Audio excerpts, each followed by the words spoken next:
રાજકોટ જિલ્લાના ઉપલેટા તાલુકાના ઈસરા ગામે ખોડિયાર માની મૂર્તિનું પ્રાણ પ્રતિષ્ઠા મહોત્સવ યોજાયો.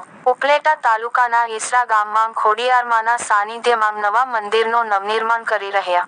ત્યારે આ મંદિર 32 લાખ રૂપિયાના ખર્ચે બનાવવામાં આવ્યું છે. ત્યારે ખોડિયાર માની મૂર્તિનું પ્રાણ પ્રતિષ્ઠા મહોત્સવ અને 3 દિવસ મહાયજ્ઞનું આયોજન કરવામાં આવ્યું હતું. તે દરમિયાન સમસ્ત ગામના આગેવાનો, મહાનુભાવો તેમજ સર્વ ગામના ભાઈઓ તથા બહેનો હાજર રહ્યા હતા. અને રાતના રાસ ગરબા, કીર્તન, ભજન અને તારીખ 17ના રોજ રાત્રે મહાન કાનગોપીનું આયોજન કરવામાં આવેલું હતું.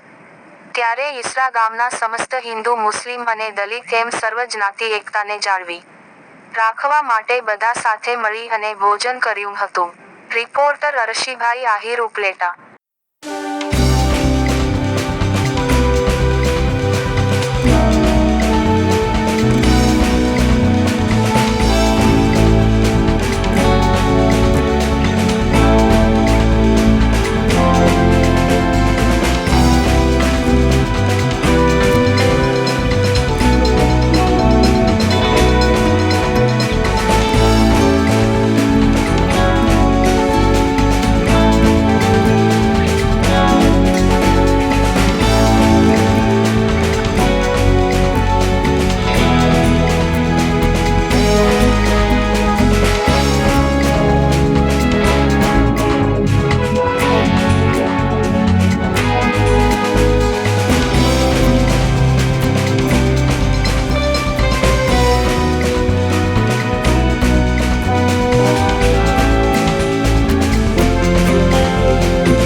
શીતળા માતની જય, અંબે માતની જય, હનુમાન મહારાજની જય, ગણપતિ ગજાનંદ મહારાજની જય. હું ઈસરા ગામે અર્જણભાઈ ઓગણભાઈ ચંદ્રવાડિયા.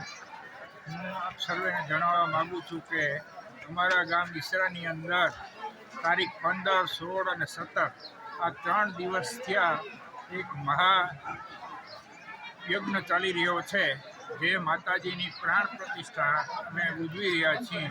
અને સતત અમારા ગામની અંદર અમે બધા હિન્દુ, મુસ્લિમ, દલિત, આહિર, પટેલ બધાએ સમાજ મળી અને આ મંદિરનું નિર્માણ કરેલ છે. અને ઈસરા ગામને પાદર ભવ્ય 30 થી 35 લાખના ખર્ચે આ ભવ્ય મંદિર બનાવેલું છે. અને બહુ માતાજીના દર્શન કરવા લાયક મંદિર છે. તો આપ સર્વેને અમારી ગામજનો વતી વિનંતી છે કે અમારા ઈસરા ગામની મુલાકાત લઈ અને એક વખત અમારા આ ગામનું જે અમે મંદિરનું નવનિર્માણ કર્યું છે એ નિહાળી જાઓ તો તમે ધન્યતા અનુભવશો. બીજું કે અમારા ગામની અંદર બધું કોમ મળી અને અમારા ગામની અંદર એવો બધો અમે સાથે મળી અને બધા આવા ધાર્મિક પ્રસંગો ઉજવીએ છીએ. અને આવા તો કથા કરીએ કે કોઈ આવો ધાર્મિક પ્રસંગ હોય તો પણ અમે મુસલમાન, હિન્દુ, દલિત ગમે એ કોમ હોય પણ એમાં કોઈ પણ જાતના ભેદભાવ વિના અમે આવા ધાર્મિક કાર્યો ઉજવીએ છીએ.